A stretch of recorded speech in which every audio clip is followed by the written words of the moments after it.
My name is Mal Fleming. I am here to assist in your passage. Can you remember your name and the circumstances of your death? The tide comes and the tide goes, and the tide comes and the tide goes. The city was once two cities, and it is a city of water and tides, ever changing and ever moving. Are you aware of that, Mal Fleming? No, I don't think I can remember my name and the circumstances of my death, Mal Fleming. And are you aware that the tide goes and the tide comes, and this city was once two cities? If you're referring to the fact that Brooklyn and New York used to be separate entities, then yes, I'm aware of that.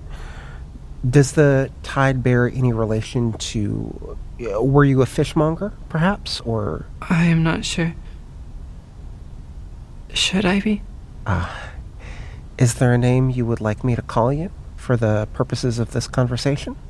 Does it matter? I don't have to use a name, if you would prefer. Perhaps if you name me incorrectly, you will influence me into being someone I was not so as to fit the name. Like water filling a vessel. Better to have no name at all. Then I won't use a name. Now, is there anything you can tell me that would help in identifying you? Any memories that come to mind? Perhaps a loved one or an occupation, even a date. Anything could be helpful. You are correct. Any help would be greatly appreciated. Nothing at all comes to mind? Of course things come, but they go ever so quickly. It's like trying to hold water in your hand. Well, if a memory does come, please let me know. It could be helpful. Yes, I will. I would like to be of help. At one point, I remember remembering that I wanted to live here forever. That it was a pleasant way to live or die, but you are trying to get me to pass on. Why? I will fade completely soon. Caldwell's notes, they say it's a bad idea to let a ghost fade away. He didn't say why, but... You are new. Ever so new. Perhaps you will learn more about us in time. Caldwell did. But he was here for a very long while, and he has not left yet. And who knows how much longer you will have, Mal Fleming. Anyone can die at any time, and then their story ends, and all that is left is epilogue. Working here does hammer that point home. Does working here frighten you, Mal Fleming? Strangely, no. If you had told me a few, weeks ago that this would be what I was doing, I would be either incredulous or terrified, but I do find the work fascinating. I don't think anything I've learned could be properly cited in a paper, but it's fascinating nonetheless. What a lovely thing to say, Mal Fleming. Though perhaps you should be a bit more frightened. Why do you say that? I forget. Would you like to fade away completely? Is that... No. Why not? The notes were... Something whispers to me about oblivion. About the things I might find there. Something talks of peace, of tranquility, of a black pool, of letting my bones erode like stones in the ocean. Something tells me to let go, to take the hand of the thing. But I think the thing is lying. Something tells me such things, but there's something in his voice, something wrong. A skull is always smiling, Mal Fleming. And who tells you these things? Something who tells me that my name is known, will be. I do not know something's name, though. I do not...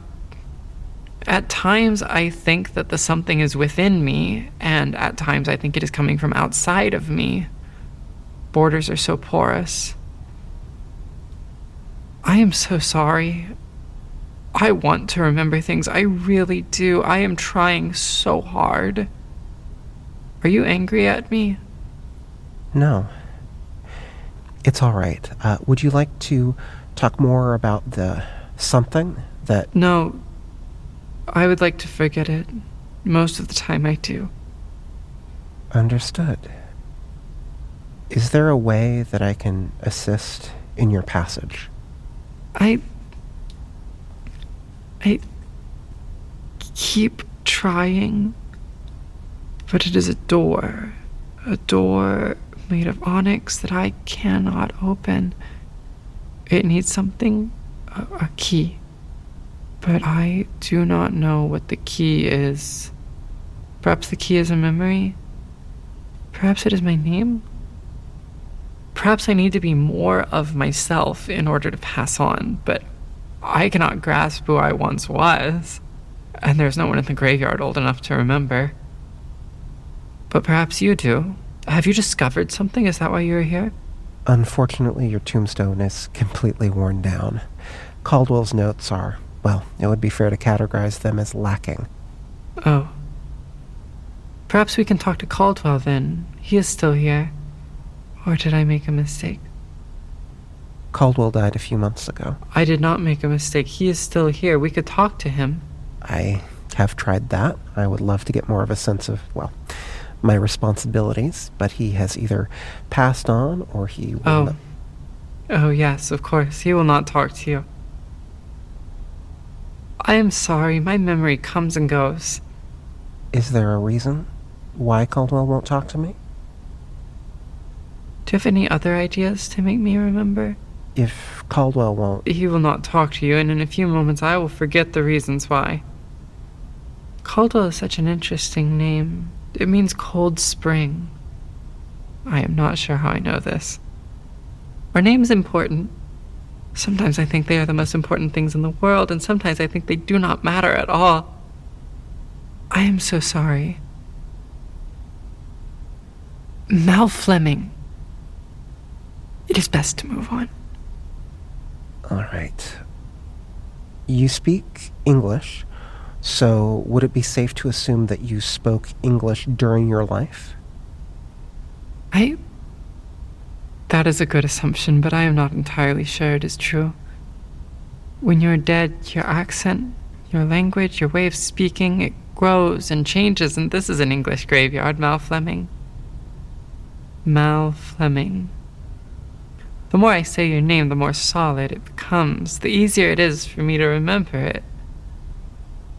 There's so many languages other than English. Understood. Given the age and place of burial, I'm going to lean towards English or Dutch, Lenape being a slight... The name of this city. Names again, always back to names. Before it became one city, it meant broken land. Broekelen. That feels too obvious, too apt. And I'll lean towards Dutch. I recognize that gender is... well, but... Are you... how shall I put this? Does my voice make me sound like a man? Or a woman? At this point, I cannot even tell. It seems so... I wonder if that was the first part of me to fall away. The soft parts of my not body dissolving into nothingness. But listen to my voice. What do you think? I wouldn't want to say. I mean, I don't want to presume. Then do not presume. I do not think knowing would help me remember. Do you know if you were buried in Greybriar originally, or if your body was moved here? When they founded the cemetery, they moved a fair number of bodies, mostly famous ones, military heroes, governors, but they also, I think they wanted the cemetery to look old, even if it wasn't, so... I have spent far more time dead than I have spent alive, Mal Fleming. I wonder if I did not pass on because I felt cheated out of a life. If I wanted to spend more time upon this earth watching the city grow around me. Or if I was afraid of what might await beyond the door I now cannot open. Perhaps I am some great criminal. A devourer of flesh. My name infamous even now.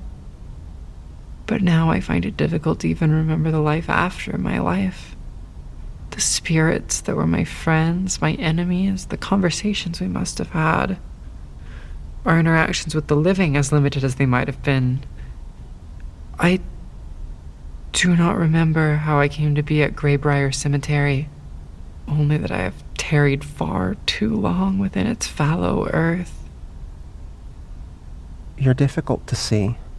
I keep thinking that I can make a detail out, but no matter how hard I look, it's all... Like seeing something under the water. Yes. Even your smell is faded. Truly? Most of the spirits, or at least the few I've encountered, they smell like when a thunderstorm is about to arrive. Petrichor, it's called. What a lovely name for a feeling. I am quite certain I did not know it until this very moment. But you barely give off anything. I am sorry. No, don't apologize for... I'm sorry, I shouldn't have... that was weird of me. Do I smell like iron to you? Perhaps. A bit. Like the blood of a small creature? Like blood in the water? The stakes had to be long enough to come above the river so they could be seen. The traps themselves were rusted jaw-like things, a trigger in the center, in their waiting mouth. And they would snap so fast and so hard, and they would cut. They were baited with the oil of the beavers themselves, the ones that had already died, yellow and fetid from their insides. And the beavers would come out in the winter, only in the winter, and the water was so cold in the winter. A beaver's screams sound like a whine, nothing human about it at all, but piercing all the same. And they did not die quickly. The trap would only snap on their leg, and they would scream and scream and swim to their den, blood in the water. But the traps were heavy and their legs were destroyed, and then they would drown, and their screams would be quiet. And then one could wait however long one wanted to pick up the corpse, and then the skinning would begin. The hats were so warm, though, the height of fashion. All the rich men in Europe had to have one. That sounds to me like a memory. Perhaps, Mal Fleming. But it is as if I am in the frigid water looking for the corpse of a small creature. And I am going deeper and deeper, and the water is getting colder and colder, and I cannot find anything. Maybe... Do you think that this is who you were? Perhaps how you died? I think that this is a story that I have heard. I do not know if I heard it from another spirit, or if it was a story I told myself. You sound connected to the story, if nothing else. I have heard many stories. Even if I do not remember all of them, I am sure I must have heard them. There is a story about New York being sold for $24. Have you heard that story? It was called Mannahatta then. Mannahatta became Manhattan, became New York, all for $24. It's a myth. Or rather, even if Peter Minuit bought Manhattan Island, and there's no written record of a transaction, the Lenape concept of land ownership was... I have heard the story. 60 guilders, $24, a handful of beads, and if a story is repeated enough times, that makes it, if not truth, it makes it history. Once you say a word enough, it becomes the new name. Mannahatta became Manhattan, became New York, all for $24. It's history. I disagree. You have not been here long, and I have forgotten more things than you will ever know, Mal. I cannot quite remember your last name. I apologize. It's all right. Fleming. There, I have it again. Like water flowing through my fingers. You continually bring up water. I do. Perhaps... You wake up on a beach, grit and sand and bird guano in your hair. You cough water out of your lungs. Your clothes are wet and cold and far too heavy. You know you're in a completely new place outside of the context of everything that has come before, but you have no idea how you know. You have no memory of who you are, who you were, how you wound up on the shore of a new continent. But I wonder, does the past matter in this case? Does memory? Perhaps it is better to walk to this new land as a newly born creature, or to simply let the water wash you back to sea. What do you think, Mal Fleming? I think that the past is important. I don't think that anyone can escape their, let's call it context, history, your environment. It limits the choices you can make. And then, is it not freeing to throw away your past? Perhaps, in some cases, but learning from your mistakes, anyway, it's impossible. You can never extricate yourself. Then you think that something of my past remains within me? Yes. Yes, I do. I think there's enough for your passage. And I think that your memory of trapping, I think that was real. You're very optimistic. Perhaps. You know, New Amsterdam was an interesting place. It's usually glossed over in histories of New York. People kind of rush through it so they can get to New York's dawning as a metropolis, but it was fascinating. A commercial enterprise rather than a religious one, polyglot and diverse from the very beginning. And it was a drunk city, even by the standards of the time. About 1 out of every 5 houses brewed beer, I think. I might be misremembering the specifics. And a lot of this was the fact that beer was safer than water. But still, I wonder what life would have been like in these... They weren't taverns, not yet, but in these houses where people got drunk and talked and reminisced and... Perhaps after coming back from trapping beavers. Do you remember what that was like? I remember warmth and smoke and the sound of laughter, but... I believe that you were there, or I am telling you a story in which you were there. And if you believe it... Then I can hold on to it, along with some other flotsam, and use it as a skeleton key to open a door made of onyx.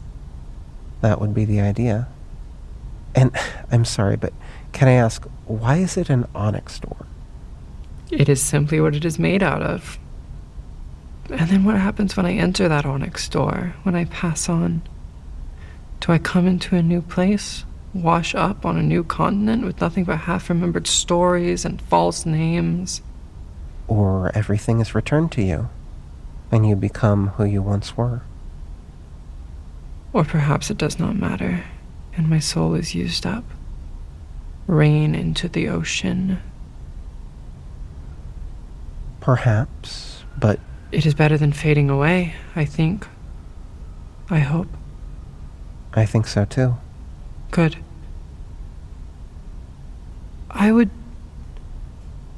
Would you mind giving me a name so I have something else to hold on to? That feels like something you should choose yourself. No. The only name I can think of is Mal Fleming, and I do not think that would suit me. If you... Come closer. Whisper it. I want to be the only one to hear it. Of course.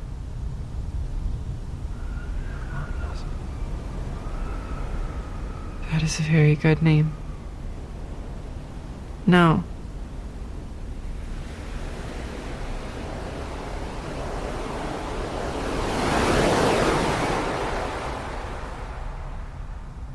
name redacted. Passage completed.